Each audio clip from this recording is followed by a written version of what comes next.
Hey guys, Chris, owner of Highline Guitars.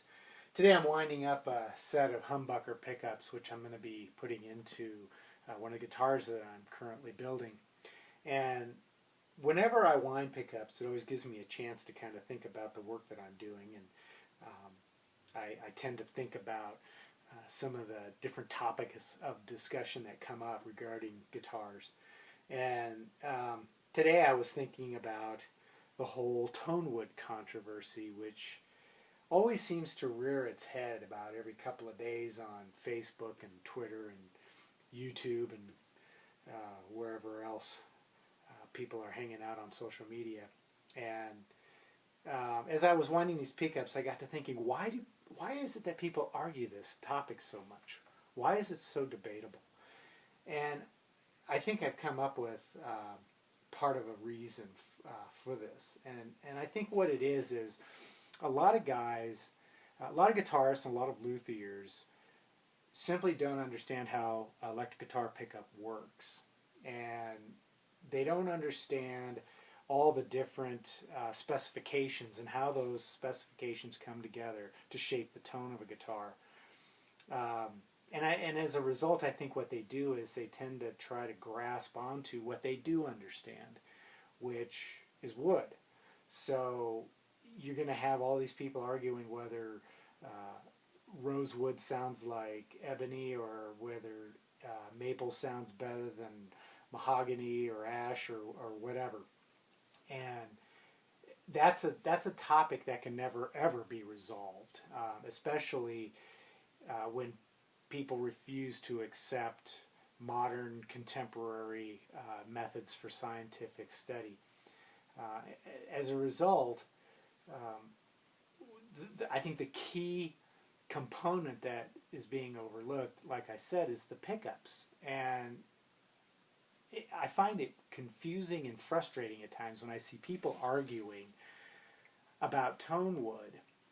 And when you start to bring up the effect that the pickup has, it becomes obvious that most of them have no clue how the pickups work in terms of exactly what the coil is doing, what the magnet's doing, and then by altering the properties of those components within the pickup, you can change the tone. And that's hard for people to grasp. So I think that if you're really obsessed and concerned about tone, rather than focusing on the wood, which I'm not saying it doesn't have an effect, all I'm saying is it's just not as pronounced and as profound as the pickups.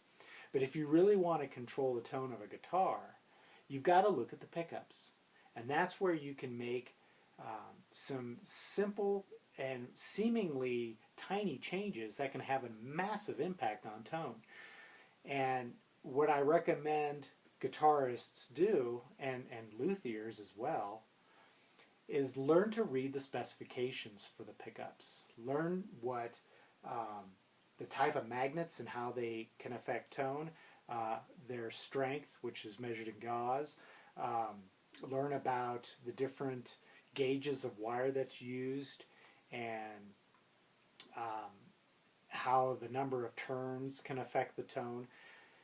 You really got to learn all the different specifications, learn how to read them, and get a pretty good idea of why you're going to get or how you're going to get a specific kind of tone.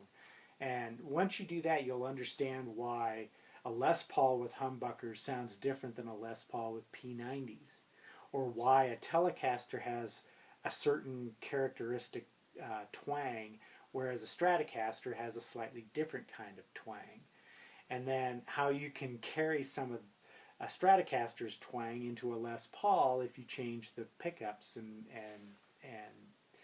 use single coils in the Les Paul body. So that's really where I think people should be focused and stop worrying about the wood. Pick the wood because you like the way it looks or the way it feels or its weight. You'll find if you've been building guitars long enough and have really studied the art and the craft, you'll begin to understand that companies like Gibson and Fender and Ibanez, PRS, all the others, the reason they choose the woods that they're using is not because of the huge impact it has on tone. They're choosing it because the wood they're using happens to be available, It's easy to work with, and it works well in a guitar for over a long period of time. It ages well, and there's also the impact of tradition, where if a guitar is made out of swamp ash for a couple of decades, they've got to keep doing that because that's what people expect. Same thing with mahogany or maple or anything else. You've got to kind of stick with this tradition, and it becomes very difficult to break out of that, and which can be a real problem when wood is no longer, or a specific species of wood is no longer easily obtainable as it once may have been. So if you really want to mess with the tone of your guitar, it's the pickups that you've got to be concerned with, and how they're designed, the components that are used in it, and the specifications. And once you understand how to read that, you're going to be able to figure out how to really manipulate and alter the tone of your guitar more to your liking. So yeah, that's basically kind of what I've been thinking about today as I'm winding these pickups. So I'm going to get back to work.